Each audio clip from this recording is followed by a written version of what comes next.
good evening, and thank you for joining us for our business meeting for the Board of Education of Greeley-Evans School District 6 on April 27, 2026. This meeting will now come to order.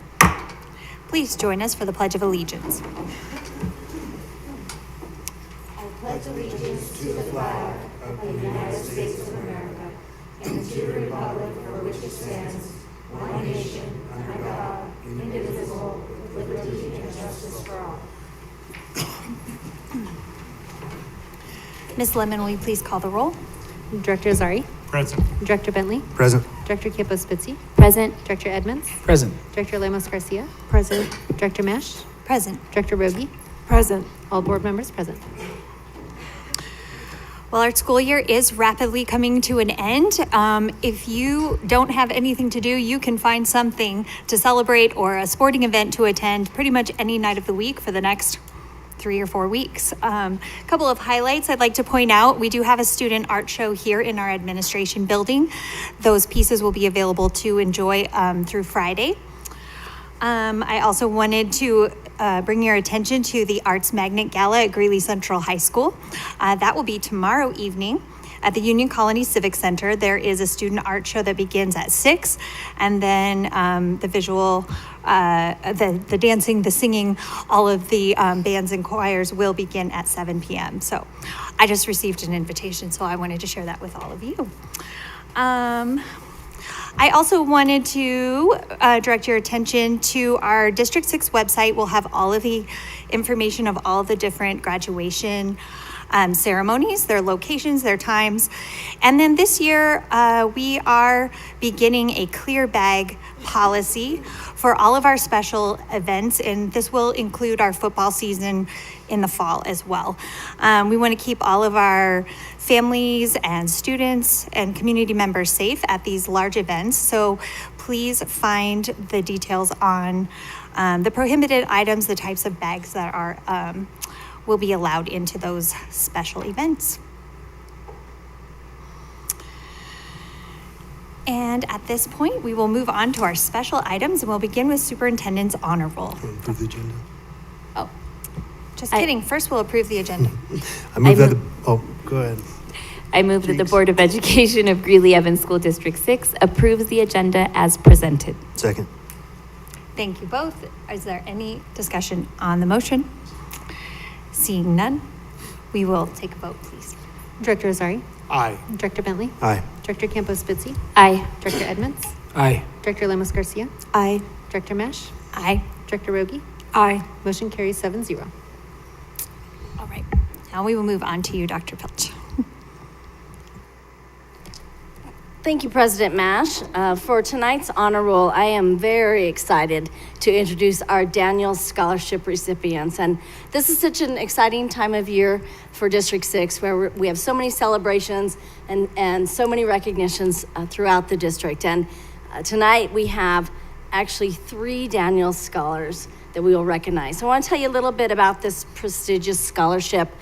This year, 205 seniors were awarded this scholarship from 4 states: Colorado, New Mexico, Utah, and Wyoming. And so our students are competing with a 4-state region for this prestigious award. And 3 of them are coming right from District 6.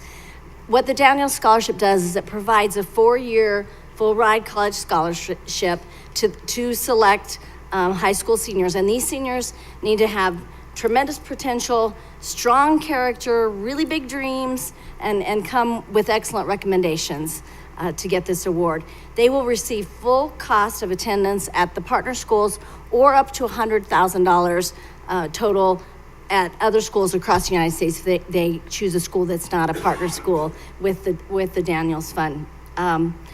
These students also have the opportunity not only to get the dollars, and I believe you still get a computer and all of those supplies as well, but they also get intensive development throughout their time as a scholar, coaching and engagement opportunities, so they are prepared to be highly competitive and to be sought after employees in the workforce, and ready to give back to their communities, hopefully right here in Greeley, Colorado.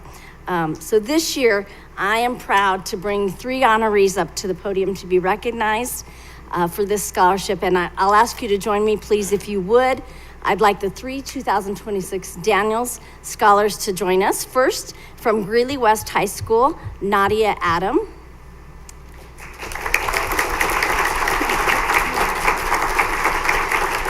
Hi, Nadia. I'm just going to have you stand there for a minute, and I'm going to introduce the other scholars, and then I'm going to come greet you all, and I'm going to see if each of you want to just say a little bit about yourselves, okay? And then I want to introduce from Greeley Central High School, Palmer Nemec. And also from Greeley Central High School, Brian Perez Ramos. No, Brian? No, Brian? Not yet. Okay. Maybe if we talk long enough, he'll come? Okay. So I know that, Nadia, you plan to attend CU Boulder and planning to double major in political science and economics and plan to become a lawyer. I'm hiring a lawyer, so how fast can you go? Yeah. We're hiring one here in the district. And then Palmer, who many of you may recognize from the Success Foundation, where she emceed the event. Palmer plans to attend Elon University in North Carolina to pursue a Bachelor's of Fine Arts in Musical Theater with a double minor in music and dance. Yes. And then Brian, he plans to attend the University of Colorado Boulder to major in computer engineering with the goal of working in Colorado's very quickly moving high-tech industry. So with that, I want to recognize the students and give you two young ladies a chance to speak. Do you want to go first? You can go. Okay. You're the theater major, Paul. Yes, I am. Hi. I just want to talk quick about how much the scholarship meant to me.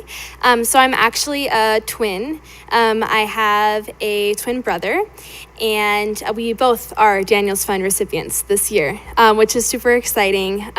We worked all year applying for scholarships because we really did not want to have any debt going into our career forces, especially I'm going into such a unknown path with musical theater that I could not go with debt on my shoulders. So that is just a breath of fresh air. And also other family circumstances. This scholarship has just meant the world to us. And I am now able to go to school for free because of the money that this has given me. And I'm just so thankful. And yes.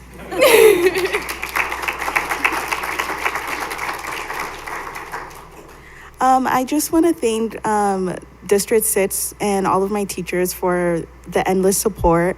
This scholarship does also mean a lot to me to pursue my dreams and becoming a lawyer and hopefully giving back to my community. And I'm very proud to represent District 6.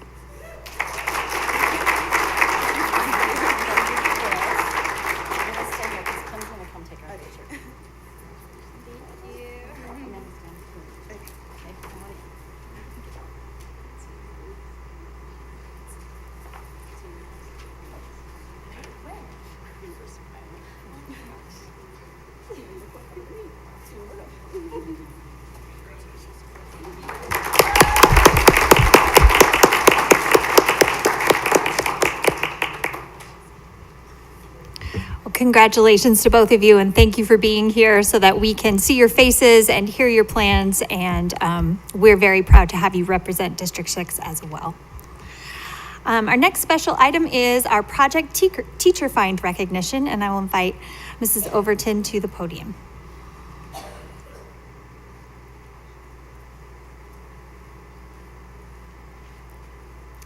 Good evening, Board of Education and Dr. Pilch. We're here tonight to talk again, as we do annually, about the Project Teacher Find.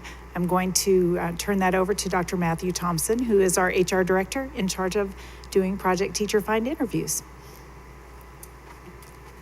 Well, thank you, Annette.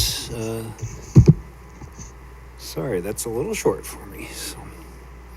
Well, I appreciate everyone being here for us to celebrate what is our 38th year of Project Teacher Find. This has been a wonderful collaboration with the University of Northern Colorado and our school district to help identify and celebrate students of ours in District 6 who are aspiring teachers. And so we have two. I'd like to invite them to come up, and I understand they've got some family with them too, but we are here to celebrate you. So Gabriela Hernandez, who's a student at Greeley West High School, as well as Jonathan Rios Roman, who's also a student at Greeley West. But please come on down. I have a few words to share about you.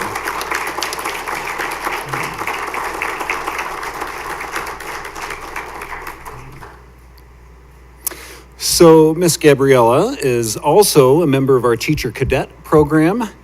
And when she goes to UNC, she'll be exploring liberal arts education. What she had to say that really impressed our interview committee is this. Every child is capable of growth when met with patience, structure, and understanding. I'll create a classroom where curiosity is protected, effort is celebrated, and students feel heard and valued. Teaching reading and writing matters, but building relationships that give children the confidence to believe in themselves matters more. I'm not simply choosing to become a teacher, I'm choosing to transform limits into opportunities and overlooked potential into undeniable success. One classroom can shape a lifetime, and I intend to make mine unforgettable. So congratulations, Gabriella.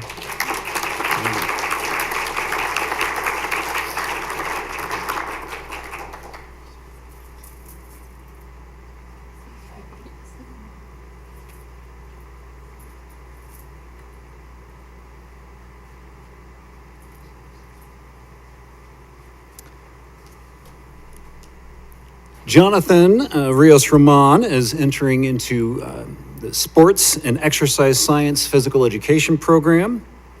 He says he hopes in the future he'll be able to be a role model, a mentor, and a good person in his community.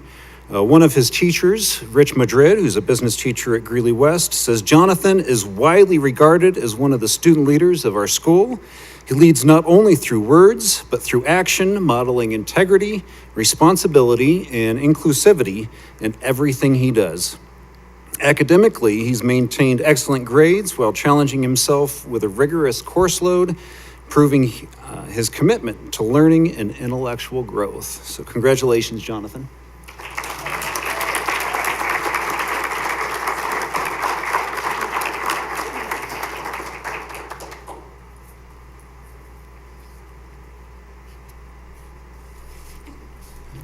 And the Project Teacher Find Scholarship is a $2,500 renewable scholarship for all 4 years.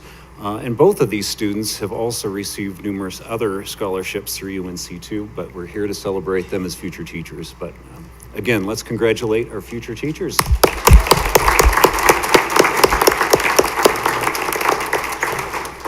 If you don't mind, we have one comment from Director Campos-Spitzy. So I'm finding out you are both going to UNC, is that right? And then I'm just curious, like, what moment was the moment that you were like, I'm going to be a teacher? That's my calling. I would definitely say when I joined the district's teacher cadet program, like immediately the first day of the semester, I felt welcomed. I loved the environment, and I knew like that's where I wanted to be, and that's the type of classroom I wanted to create for others.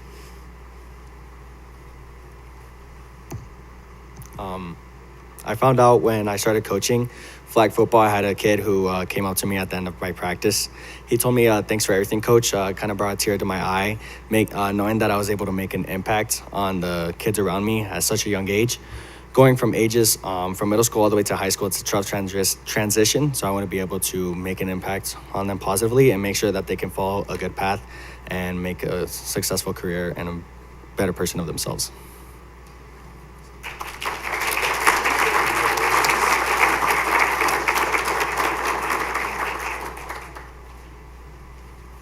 Thank you very much, and we'll be looking forward to approving your employment in District 6 in about 4 years. Our next special item is our Greeley Creative District Coloring Book presentation, and I will welcome Louisa Anderson to the podium. Hi there, I'm representing the Greeley Art Commission. We, every year for the last 10 years, in fact, this is our 10th edition of our coloring book that is specifically designed. This last edition was actually created in-house The drawings were done by the staff member, the city staff member, who also is responsible for the maintenance of our numerous art pieces throughout the city. So his name is Will, and he's a tremendous addition to the staff and the Greeley Art Commission. I brought the coloring books with us this year, so they are here. These are some extras that we had, so I would like each one of you to be able to take one home for you, whether or not you have a third grader. Every third grader in District 6 and in the city of Greeley-Evans actually all received a coloring book. There's also curriculum that's attached and sent out for our third grade teachers to use some of the objects and projects that are here in the book.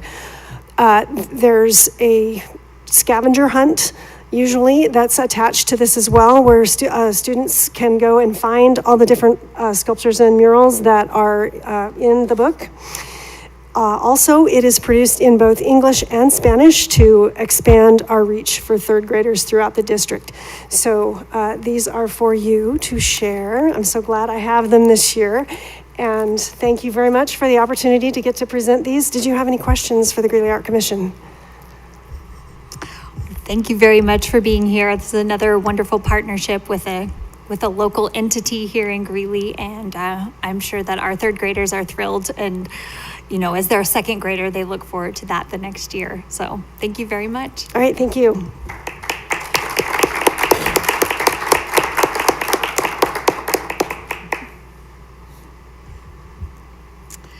The next item on our agenda is our superintendent's report. Thank you, President Mash. As we wind down here in April and just have really 4 weeks left before we send our students across the graduation stage and we send our children home for the summer or to summer school or to other activities for the summer. How many weeks is it? I don't know. It's 12 days. 12 days, according to a senior. 12 days, according to one of our seniors. There you go. You should, of course, they are counting the days. I just want to speak a little bit about how grateful I am for having been able to serve and to watch these students grow for 11 years now here in District 6. And truly am honored that I'm been here long enough now. I'm at a point where I know many of our families and many of our students, and it's just a joy to see our students and families and to see the students excel in the way they do, and to see students achieving in a way we have never seen students achieve before in District 6. It's just really an honor. And having said that, I want to remind you all, I started out as a classroom teacher. I taught 8th grade language arts. Palmer, I whispered to you that I was a theater and English major in college. My mother was disappointed I didn't go to law school. She'll watch this meeting and feel really bad I said that, by the way. But she was disappointed for a long time. And then the more she heard me talk about my students and about being a teacher and how much it mattered, and that I was going into administration because I wanted to impact more students than just the ones in my classroom, and it mattered to have good principals to impact the good educators so they could do the work for their children. And then it mattered to continue to move so that I could be in a system where I get to have system-wide impact on thousands of kids and watch students like those we recognize at every one of these meetings who have overcome lots of things to be where they are as they graduate from District 6. It's truly an honor, and I hope just telling you a little bit about my story might encourage some of you who've been wondering about switching careers or about what your first career will be or what your next career will be, that you will actually think about education, because I can't imagine anything that would be more rewarding than having served in this way. So thank you. Thank you, Dr. Pilch. And for some reason, I just can't remember to introduce our students when we call the roll. So I would like to welcome Sarah Venegas, who is a senior at Early College Academy and has 12 days of school left. And also Dominic Madrigal, who's here today. I don't know what year you are. I'm currently a junior at University High School. Okay, well, welcome. Thank you for being here. And as we will now receive an update on our strategic plan, sometimes we get to hear from our students. So I wanted to have their names in the room before we get to that part. So an Innovation 2030 update on Climate and Culture Goal 2, Systems of Support. And I will welcome Tammy Brannon, our Director of Student and Staff Support, Deb Heck, Lead School Counselor, and Rachel Hirschman, our Wellness Coordinator. Thank you all for being here. Good evening, President Mash, Dr. Pilch, and members of the school board. It's a privilege to share with you an update on our Climate and Culture Goal 2 as part of our I-2030 plan. We'll also be sharing some aspects of our systems of support for students and staff. This work aligns with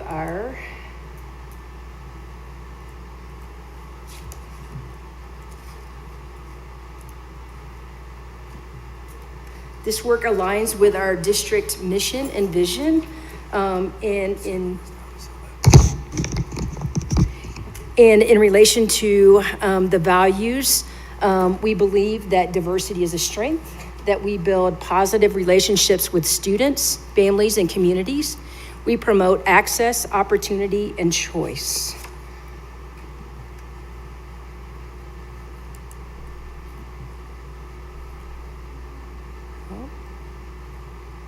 And our goal focus, this work is within the area of climate and culture, and specifically in D6 cultivates a safe, healthy, and inclusive learning environment for all, embracing our diversity and engaging all stakeholders.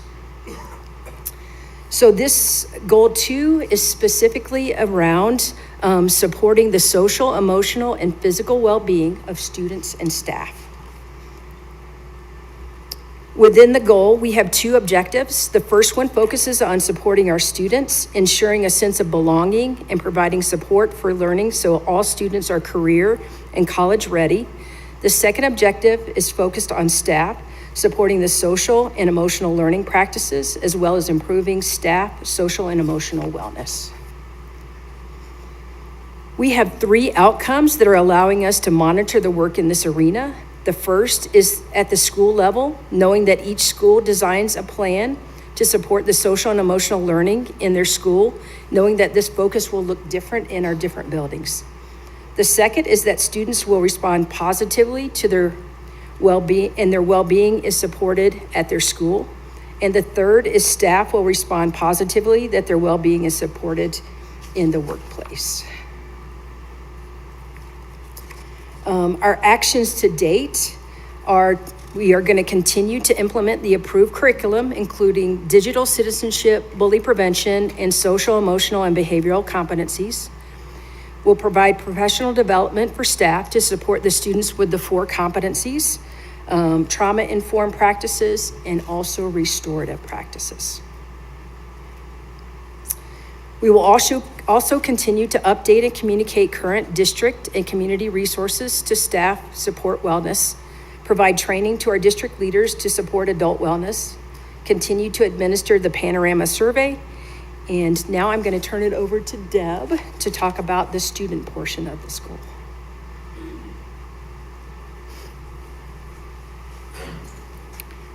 Okay. This is going backwards.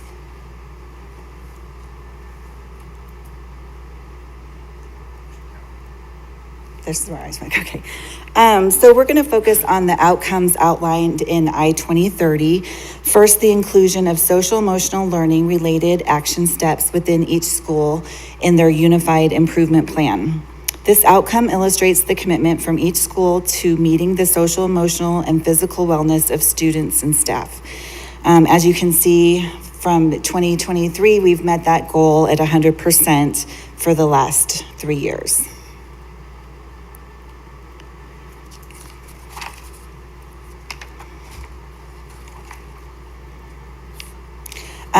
By 2026, district level data will show that students are at or above the 60% favorable on all social emotional learning competencies as measured by our annual student survey.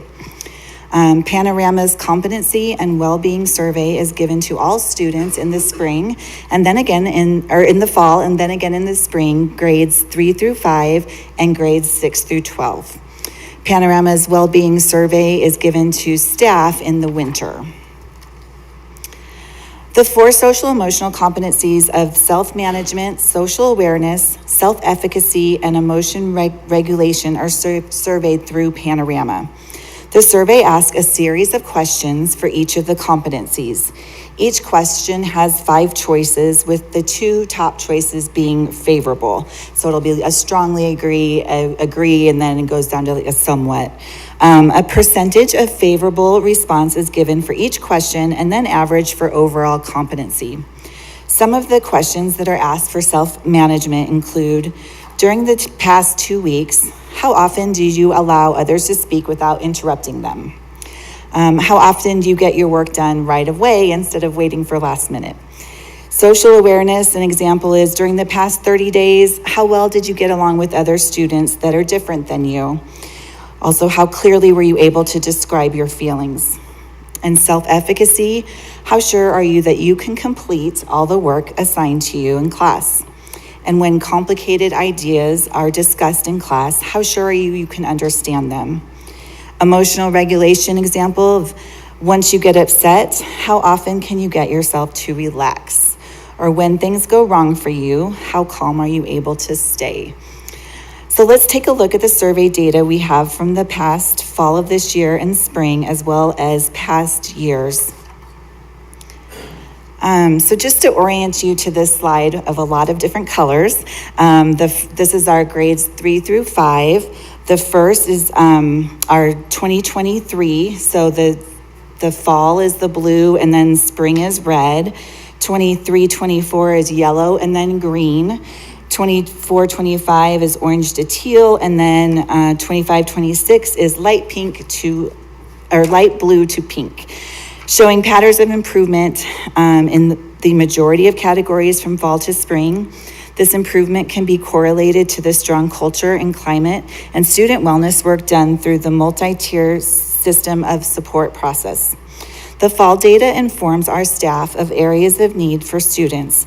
Counselors, along with administrators, use this data and data points to create Tier 2 small groups teaching SEL skills. Another data point from Panorama is the approaching favorable category, which is not identified clearly in this graph, but those are students who are choosing that third option. So they're choosing somewhat or sometimes. They're not 100% favorable, but they're not unfavorable. While we have met or exceeded the goal of 60% favorable for social awareness and self-management, self-efficacy and emotion regulation continues to be below the 60% goal. But the approaching positive in those areas is 30% of our students in each of those categories. We will continue to utilize our SEL curriculum and data-driven Tier 1 and Tier 2 interventions to support improvement for self-efficacy and emotion regulation to be able to move students from approaching to favorable. Now looking at our grades 6 through 12, again, the data is from those 22-23, 23-24, 24-25, and 25-26 school years. As we saw in the 3 to 5 data, we have met our goal in social awareness and self-management. And self-efficacy and emotional regulation continue to show a need for growth. The approaching favorable for emotion regulation is 32%, where in our self-efficacy it is 40%, showing that we have students that are very close to that threshold. I've talked about how counselors use this data to drive Tier 2 and Tier 3 interventions. I want to share a story about one of our high schools that used this data this year as a Tier 1 intervention. They noticed students reporting much less favorably in self-efficacy, not even in the approaching, but in the lower area. And they wrote a student outcome goal for the school to increase that by 4% in the spring. They delivered SEL lessons provided by Panorama to address self-efficacy with all their students and saw an 8% increase in the spring. I think this shows the benefit of very intentional Tier 1 interventions, such as using the playbook of lessons that is provided by Panorama. And now I'm going to turn it over to Rachel Hirschman, our wellness coordinator, to talk about outcome staff data.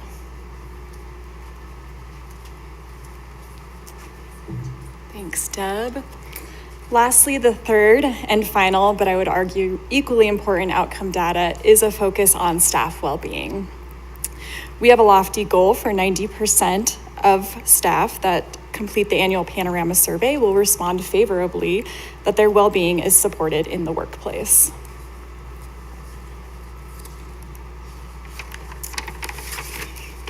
Here are the staff well-being survey results for the past 2 years for our site-based staff, operations staff, and teaching staff.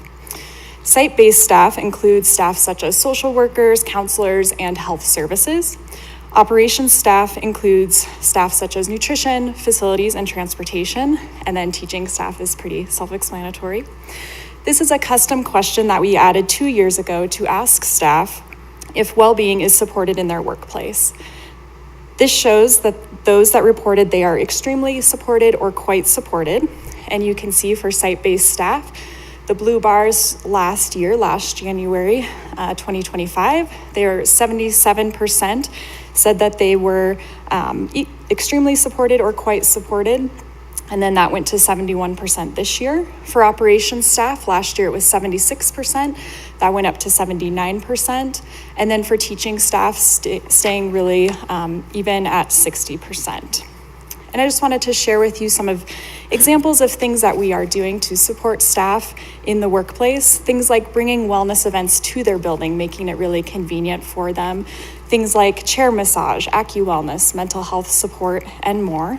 We also provide district-wide programs year-round, we're seeing increased participation in some of those. One of the most popular is Walktober, where we compete with neighboring school districts, the staff in those school districts, to see who can get the highest number of steps during the month of October. We had nearly 1,200 District 6 staff participate in that this year. We've also been doing some district leadership team, DLT, train the trainer presentations in collaboration with other Innovation 2030 groups. And this gives our district leaders the tools and resources to bring wellness back to their staff. I'll share some more resources that we have for staff in a moment, but first I want to share more data. Here are some staff well-being survey results for the past 4 years. Again, this is for site-based staff, operations staff, and teaching staff are the different categories. These questions weren't on the teaching staff survey until 2023, so that's why you don't see the blue bar there. Some examples of the questions in this section, there are 14 different questions. For example, during the past week, how often did you feel worried at work? During the past week, how often did you feel happy at work? And during the past week, how often did you feel frustrated at work? Those are just some of the examples of the 14 questions in that section. You can see here that the numbers for this section are typically in the upper 60s to 70% of, that's the percentage of staff who selected a favorable answer choice across those different 14 questions throughout well-being. And then these are more examples of those 14 questions, some real highlights that I wanted to share. This first one, during the past week, how often did you feel excited at work? So this is the percentage of staff that responded almost always or frequently that they felt excited at work. For operations staff, you can see about 60%, site-based staff in the upper 60s, and then teaching staff in the low 90s that they were excited at work. Next up, how much does your work matter to you? And then this is the percentage that said it matters a tremendous amount or matters quite a bit. And you can see mid to upper 90s for all of those different staff levels there. And finally, how meaningful for you is the work that you do? This is the percentage of staff that responded extremely meaningful or quite meaningful, again in the mid to upper 90s across all of our different staff areas. So you can see the purpose is really strong, that staff are feeling the purpose of their work. Great. And then finally wanted to share with you, oopsies, gloves. Sorry about that. It didn't quite show up on the slide, but a couple different resources that we have for staff. We have a worksite wellness committee that meets monthly, and we discuss Innovation 2030 work. We plan, we evaluate staff wellness resources and programming. A few that I want to share with you. The first one is Wellable. Wellable is our new wellness platform. It's available as a website and also as an app that staff can download. That just launched this school year. It includes a monthly theme on topics ranging from sleep to finances. Plus, it has ways for staff to earn points by taking action on tasks like doing an exercise video that they have on there. There's mindfulness videos. They can track steps automatically if they have a smartwatch. And then depending on how many Wellable points they earn for the month, they're included in a monthly drawing for incentives. We currently have about 1,100 staff that are active on Wellable. Next up, I want to highlight NICE Healthcare. This is available for all employees on district medical insurance as well as their dependents.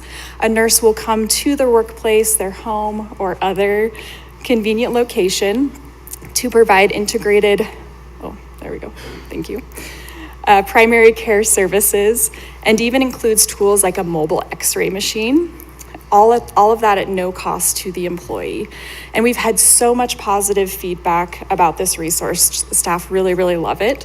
For example, a teacher was recently telling me that she was worried her son had injured his wrist, and they were able to schedule an appointment with NICE and have the provider come to their school within 24 hours and actually do an x-ray on site. And she just talked about what a relief it was to have answers to her concerns so quickly and conveniently without having to miss work and without having to pay anything as well. Another employee said, "The ease of NICE is astonishing. If a family is all sick, they take care of you all in one appointment." So lots of great feedback there. The utilization rate from as of late 2025 was 20.1%, which far exceeds their target of 9%. And then finally, the last resource I want to share with you is about Resources for Living, which is our EAP, our Employee Assistance Program. And it's open to all District 6 employees and their household members. Provides them with access to 8 free counseling sessions per issue per year. They can also call 24 hours a day for in-the-moment emotional well-being and support. One of our worksite wellness champions, we have these staff members, worksite wellness champions at each of our sites across the district. This champion shared with me just last week, "I am a huge supporter of our EAP. I am forever grateful for the support it has given me to be able to access therapy with someone at least once a month."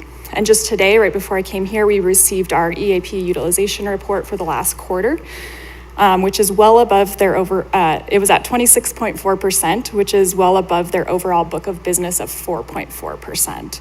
So this level of engagement really reflects the strong awareness and value placed on this program. So again, these are just a few examples of the support provided by our Worksite Wellness Program as we strive to achieve that I-2030 goal of employees favorably reporting that their well-being is supported in the workplace. The website is also listed on this slide. I encourage you to check that out for additional information on resources that we provide. And then this summer, you'll once again be receiving this year's version of our annual wellness report that we provide to the Board of Education and the community each year.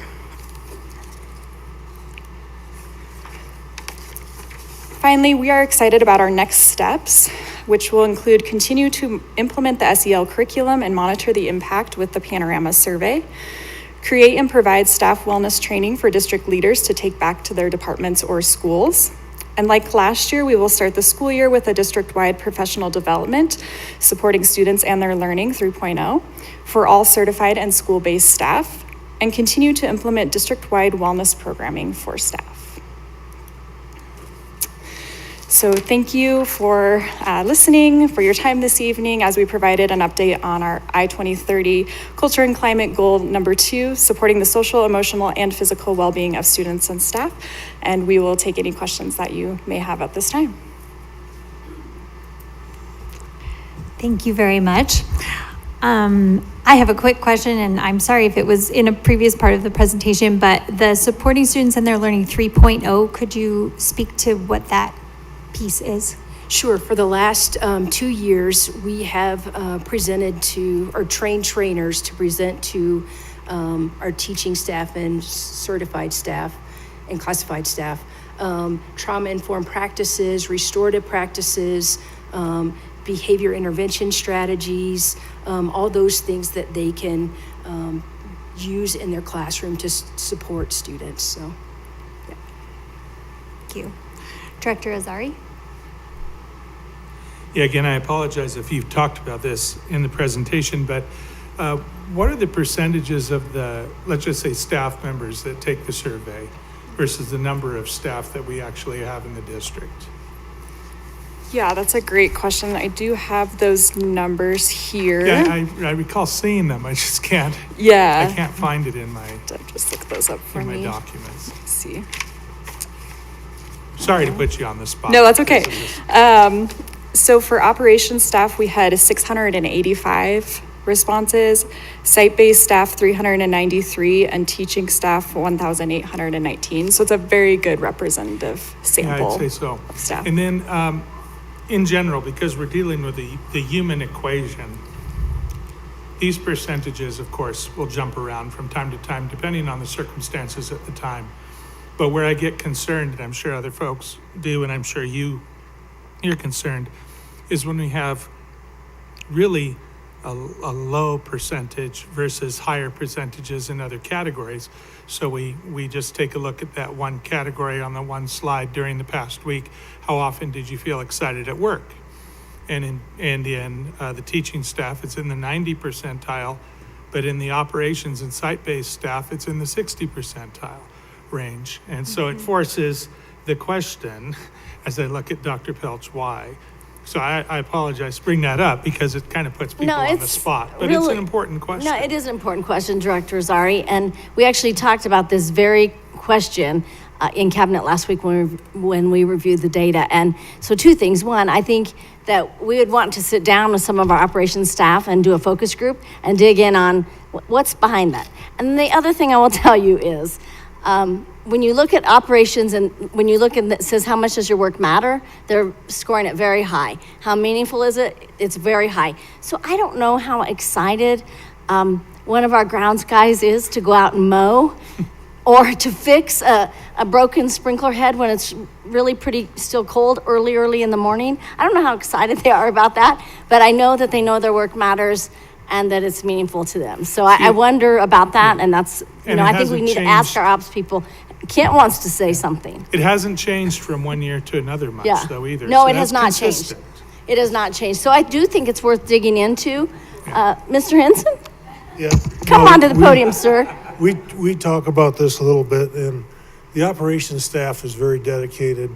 They come to work. We have very low turnover. They come to work every day. And they don't take vacation. They don't take vacations. HR's always yelling at me because they don't take their vacation time.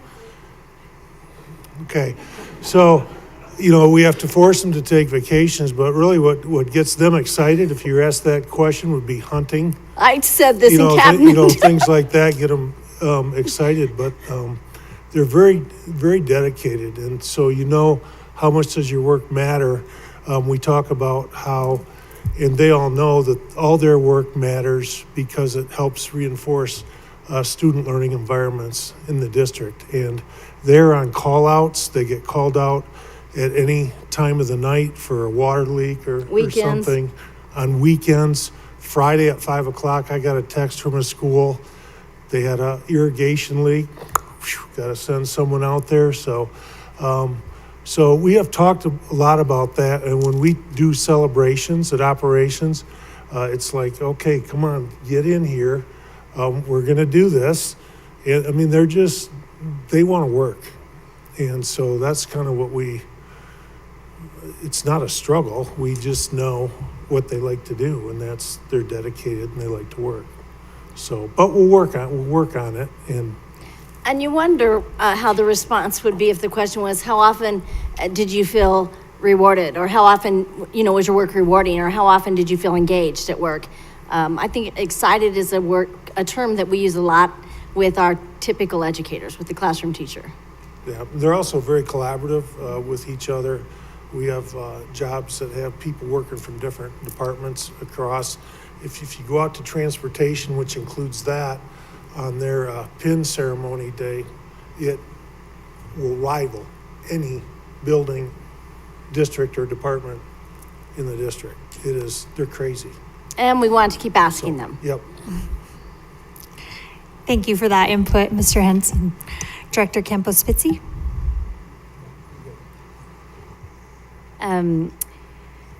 I was curious about the student data for both grades 3 through 5th, 3rd grade through 5th grade, and then 6th grade through 12th grade. We're seeing those self-efficacy and emotional regulation numbers being low, which you all pointed out. I am curious, we only go as far back as 22 to 23, which is all kind of post-COVID. I'm curious if we were doing the panorama survey before COVID and how these numbers compare pre and post-COVID.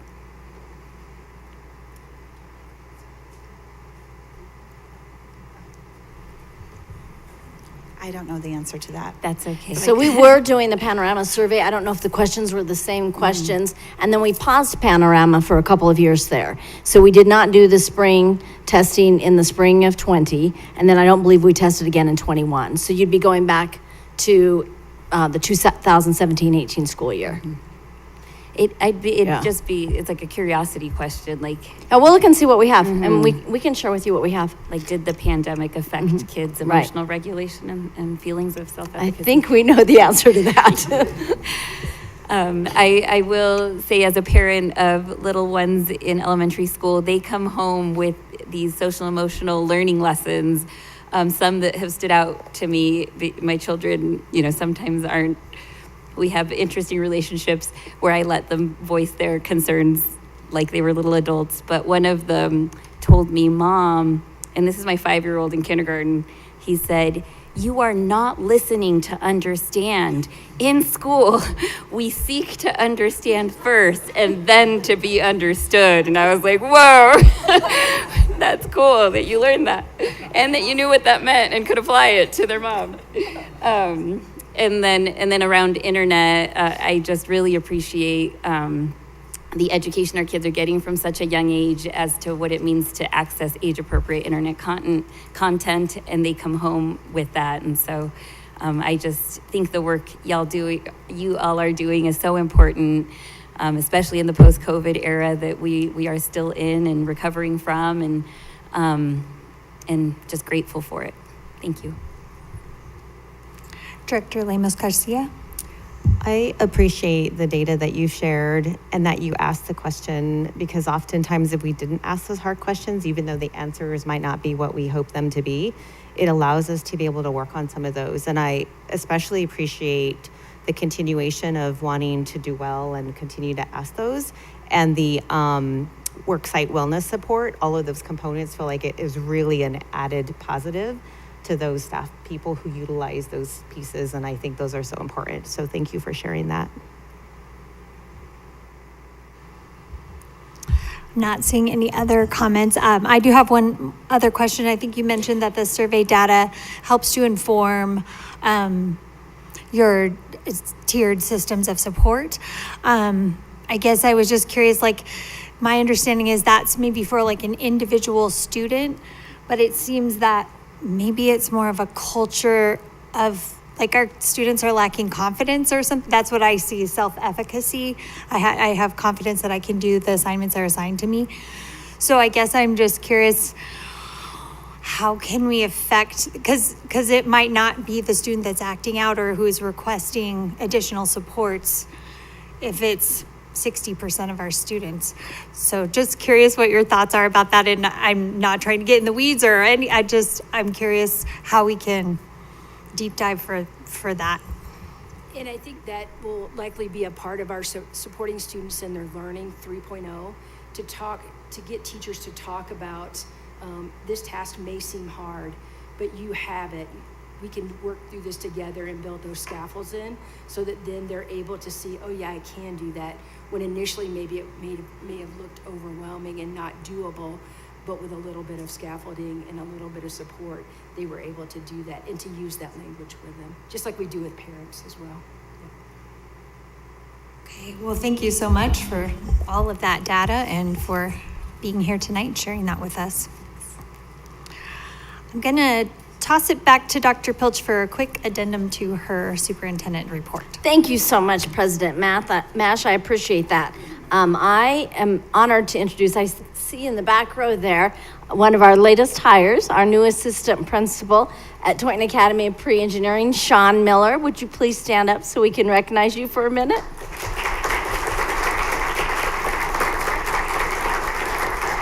And Sean, I'm so sorry. Did we miss your children and your mom? I mean, your wife, their mom, your children and their mom. Okay.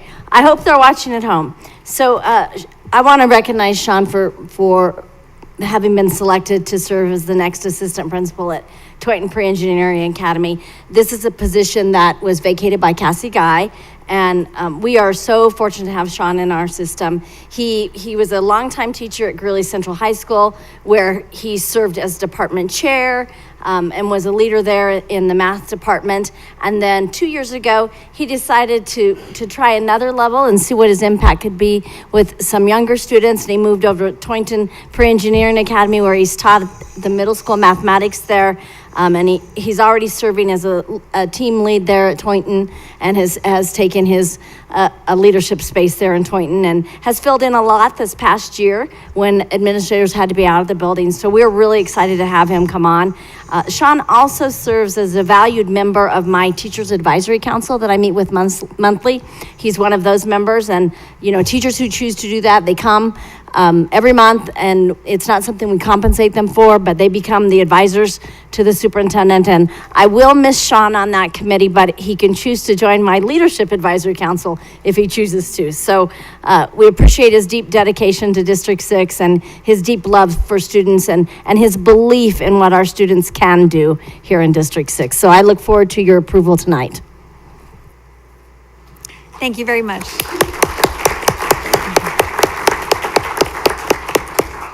Congratulations, Mr. Miller. It's fun to get to meet all the new folks joining our team here in District 6. The next item on our agenda is our public participation. As a board, we welcome the comments of community members, and we dedicate a portion of each business meeting to provide an opportunity for the community to present brief comments. Our speakers are limited to 2 minutes for comments. Our board members typically will not respond, but we may ask our district staff to do so. All written testimony or handouts must be submitted to the board secretary, Ms. Amy Lemon. We ask all speakers and those in attendance to conduct themselves in a dignified and non-disruptive manner. Cheering, snapping, clapping, and other distractions are not permitted. Anyone who disturbs order may be required to sit down or to leave the boardroom. Speakers are responsible for their own speech and should refrain from profane or obscene remarks. All remarks must be suitable for an audience that includes kindergarten through 12th grade students. This board is committed to providing a safe environment where all members of the school community are treated with dignity and respect.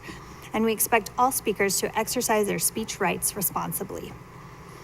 Our first speaker this evening is Ms. Eliana Luce, Greeley Central High School. Thank you, Ms. Luce. You will have 2 minutes. Good evening, members of the board. My name is Eliana Luce, and I am in 10th grade at Greeley Central High School. Thank you for letting me speak tonight. I am here to talk about the growing issues within the World Language program at Central and why they concern me greatly. Next year, our school will have to turn down 250 students who signed up for our World Language classes. That's 250 students who made an effort and will be turned down because there simply isn't room.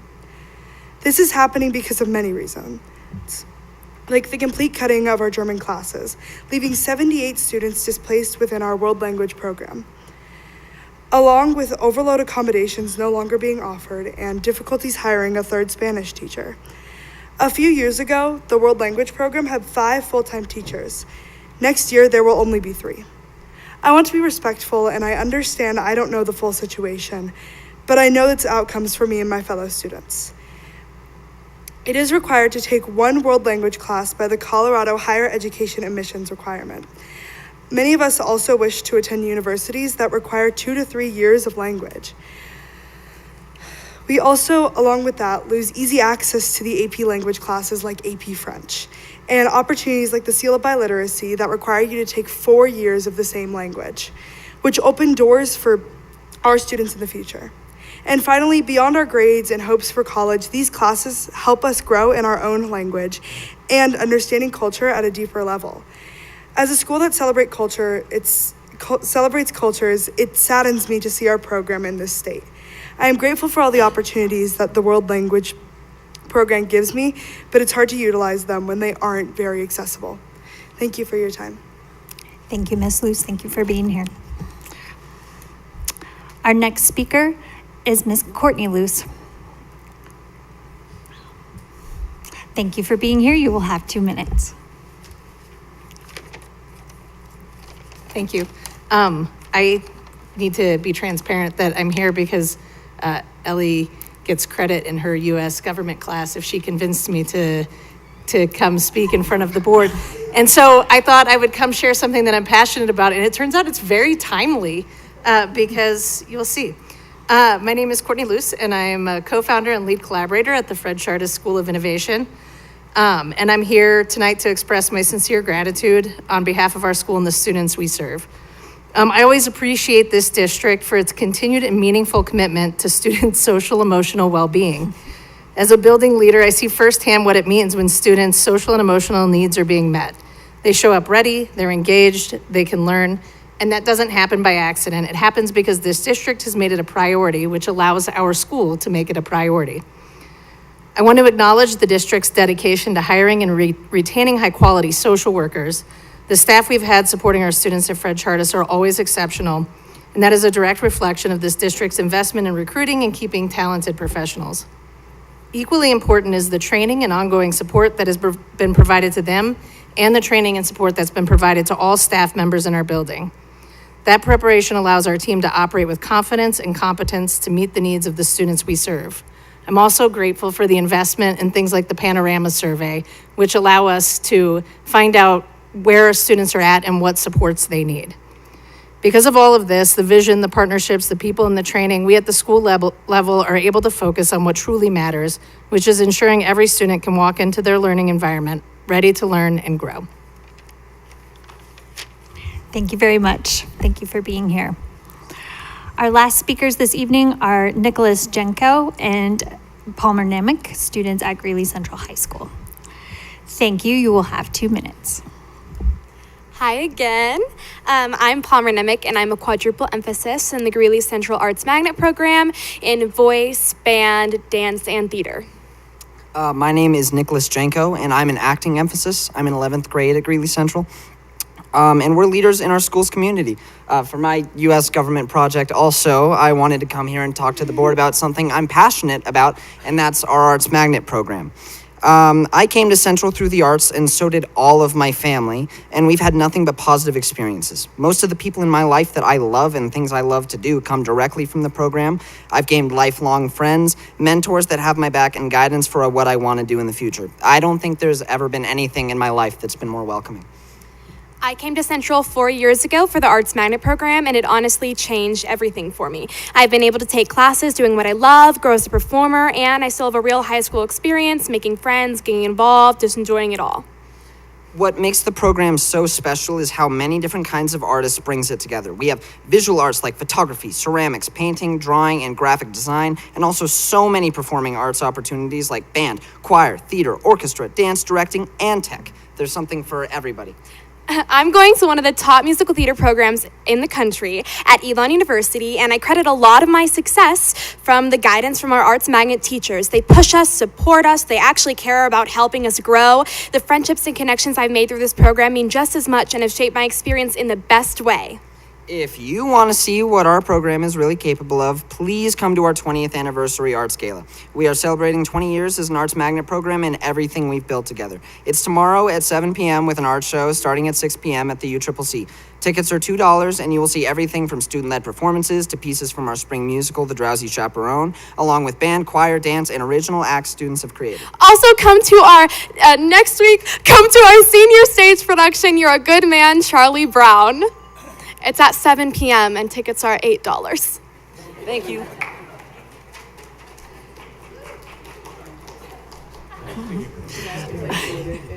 No, sorry, no snapping or clapping. Excuse me. All right, thank you for coming to speak to us and share your passion for Greeley-Evans School District 6. The next item on our agenda is our consent agenda. This is an action item that will require a motion. I move that the Board of Education of Greeley-Evans School District 6 approves items as presented on the consent agenda and authorizes the officers to sign any and all contracts. I second. Thank you both. Is there any discussion on the motion? Seeing none, Ms. Lemon, will you give us a vote, please? Director Azari. Aye. Director Bentley. Aye. Director Campos Spitzy. Aye. Director Edmonds. Aye. Director Lemos Garcia. Aye. Director Mash. Aye. Director Rogie. Aye. Motion carries 7-0. And the next item on our agenda is to cancel our board meeting in June. This is an action item that will require a motion. I move that the Board of Education of Greeley-Evans School District 6 cancels the Board of Education meeting scheduled for June 22nd, 2026. Second. This board meeting exists in case we need additional time to discuss our budget or our master teacher contract, and we believe that both of those things will be able to be completed with our first June board meeting. Any discussion on the motion? Seeing none, will you please give us a vote? Director Azari. Aye. Director Bentley. Aye. Director Campos Spitzy. Aye. Director Edmonds. Aye. Director Lemos Garcia. Aye. Director Mash. Aye. Director Rogie. Aye. Motion carries 7-0. And the last item on our agenda is to adopt a new math curriculum.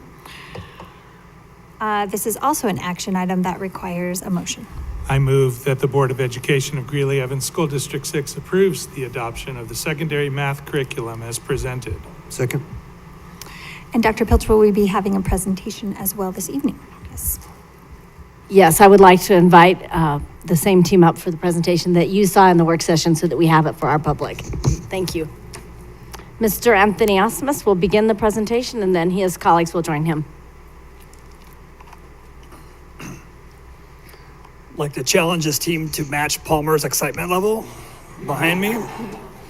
Fat chance. Right. So, good evening, President Mash, members of the board, Dr. Pilch, and our Council of Student Reps. My name is Anthony Osmus, and I am the Assistant Superintendent of Secondary and K-8 Leadership, joined tonight by Dr. Dagan Andrews, our Director of Secondary Curriculum, Instruction, and Assessment, as well as John Fisher, our Coordinator of K-12 Mathematics. This presentation provides an overview of the secondary math curriculum adoption process and final recommendation from the Adoption Committee and our District Curriculum Council. This is a core curriculum which requires formal board approval, which we are seeking following the presentation. This adoption would bring our math curriculum in alignment K-12, which brings us a lot of excitement. And so I'll turn this over to Dr. Andrews to get us started. Thank you, Mr. Osmus. The focus of this adoption process is threefold. Ensure high quality, select materials with strong evidence base and full standards alignment, engage in a rigorous process, use a structured multi-phase review, and make it inclusive. Bring in voices from across the district, including teachers, instructional coaches, administrators, students, and the community.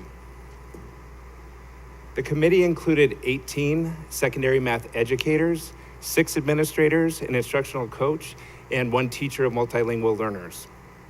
One person that you will not see on this list stands behind me, and that is Mr. John Fisher. He is our K-12 coordinator of mathematics, and I just want to point out he did a magnificent job of leading this process, and a lot of the work he did behind the scenes is unseen, but I do want to recognize in front of all of you the incredible work he did in guiding this process.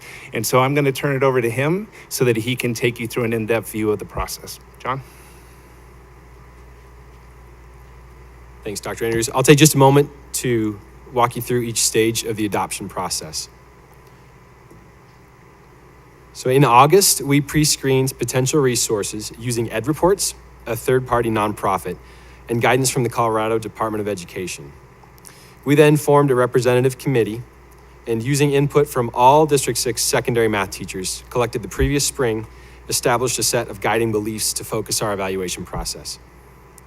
In October, we conducted a deep analysis of our current resource, CPM, to identify strengths and gaps. We also reviewed the updated Colorado academic standards for high school math. In November, vendors presented their programs to the committee to support deeper evaluation. We finalized the AIM rubric as our primary evaluation tool and narrowed 5 potential resources to 3 finalists.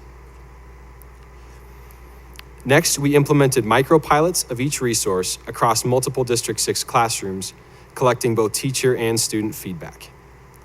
In January, materials for all 3 finalists were made publicly available for community review via social media and in person at the administration building here. All secondary math teachers were also invited to review the resources and provide feedback through a survey. In February through April, the committee reviewed all layers of feedback, continued its analysis of each resource, engaged in additional vendor discussions, and updated their AIM rubric scoring. Through the consensus process, the committee reached a final recommendation. In April, we presented that recommendation to the District Curriculum Council. With their support, we now bring it forward for Board of Education approval this evening. 3 resources advanced to the final pilot stage and were evaluated using the AIM, or Assessing Instructional Materials, rubric, scored on a 5-point scale. First, CPM. The 3rd edition is the newest iteration of our current resource. The committee voiced appreciation for strong embedded instructional practices, but felt that the spiral design made it more difficult for students to consistently attain and demonstrate mastery of standards. Next, illustrative mathematics. The highest scoring resource, it demonstrates strong alignment to standards, a rigorous problem-based approach, and robust teacher supports. It allows teachers to build on instructional practices established with CPM, but within a structure that more clearly supports mastery and assessment. Into Math from HMH was the lowest scoring of the 3. While it met baseline expectations, the committee found during deeper review and piloting that tasks were more heavily scaffolded, which at times limited opportunities for higher level thinking and sustained rigor.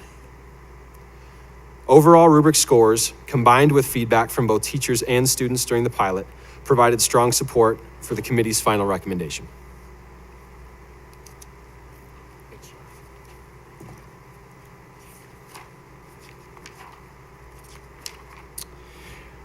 The Adoption Committee recommends Illustrative Mathematics 360 from Imagine Learning.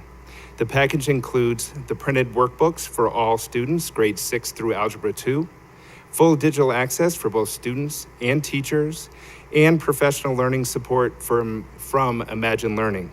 The total cost for 7 years is $1,290,150.40. Thanks to our community, this is fully budgeted within the 2025-2026 mill levy override.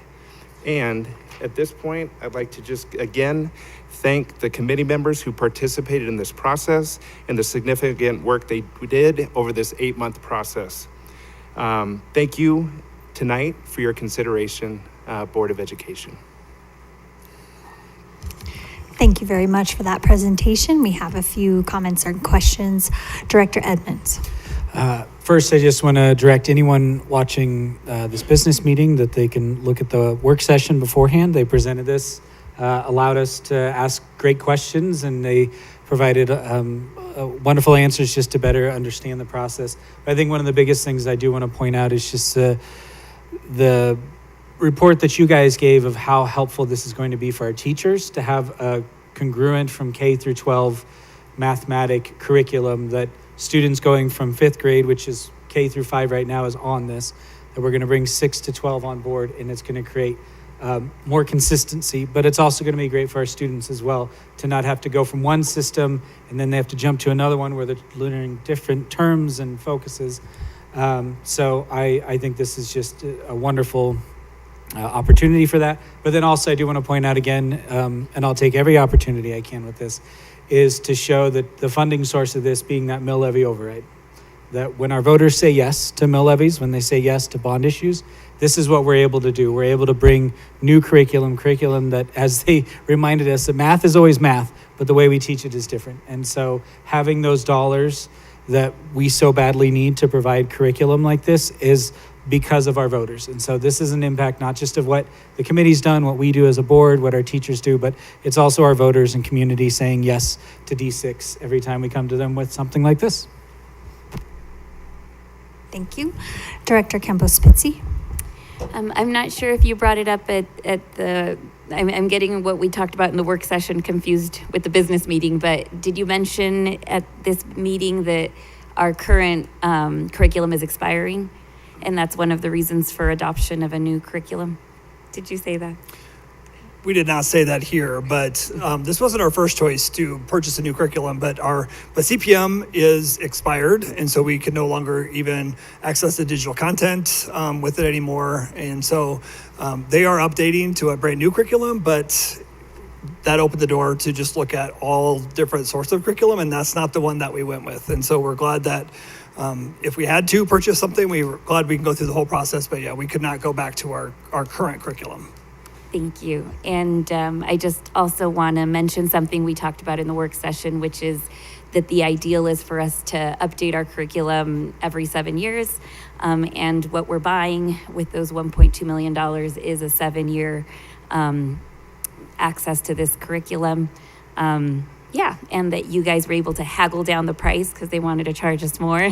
So appreciate that. And one of my questions in the work session, which Director Edmonds already mentioned, was I asked, well, why does our math curriculum need to be updated? What's changed about math? Is there a new number I don't know about? And so I really appreciated the response, which you are free to give again during the business meeting. Mr. Fisher would love to say that again. Great. Well, thanks for the question. And it was a great question. Why update math curriculum if math doesn't change? And we just pointed out that the world is changing for our students. And we need our students to not only have a love and appreciation for the joy of mathematics, but also to be informed and empowered citizens and to be able to contribute to a 21st century economy. And so a different set of curriculum enables them to do that in new ways. Thank you very much. Ms. Venegas? Thank you, President Mash. So, yeah, I just wanted to give a little bit of a student point of view of why I think this would be so important, right? So I've taken up till Calculus 1, and I can tell you, I was not the best at math. Let me tell you, I was not good. And I think part of that was because it was a little bit difficult to retain so much information, especially with so many different platforms being used in order to teach you the different math. You were using something different in elementary school, and then in middle school, they're like, guess what? We're introducing this different one, and it has different categories and how to use it. And then once you're in those college level classes, something completely different. But I think what can help about consistency is to retain that information and to connect math together, because that's what math is about, is it kind of just stacks one on top of the other. And if you can't stack one part, then it's going to be difficult to understand the rest of it. So I think having that consistency throughout K-12 math and just building that up builds our students up even more, especially those who are advanced at math, which can be a little difficult to retain it, especially with those accelerated math courses to get them advanced. And just having those connections can be really good for our students in the long run. So I think this will be great. Thank you. Thank you very much. And Mr. Madrigal, we'll hear from you. Thank you, President Mash. First, I want to say thank you for your speech for today, as well as I would have to agree with my constituents and everything else in that regard, as when I was younger in elementary school all the way through middle school, I had difficulty as I would move between schools and everything else like that and relearning math curriculums, as I personally struggle with that, as well as having to build a new foundation each time on how I learned math, as well as like even different schools have different stylings of how they taught math, as well as like being able to learn is something that was really a struggle, especially for new students. And I do believe that this can be helpful, especially for kids that are progressing through the different like age limits and years. And even if they're transferring through the different schools, it remains similar in their regards. Thank you. Well, thank you very much for answering our questions prior at the work session. I just want to call out that I think that the process is very robust, seeking all of our stakeholders, teachers, students, and the public's opinion. You got some additional student perspective as well. And so thank you very much. And again, a thank you to our voters for our mill levy override that allows us to update our curriculum and remain, with the latest and greatest for our students. So with that, we will take a vote. Director Azari? Aye. Director Bentley? Aye. Director Campos-Fitzy? Aye. Director Edmonds? Aye. Director Lemos-Garcia? Aye. Director Mash? Aye. Director Rogie? Aye. Motion carries 7-0. Thank you for joining us for our meeting, and best wishes to all of our students and especially our seniors in those last 12 days. This meeting is adjourned.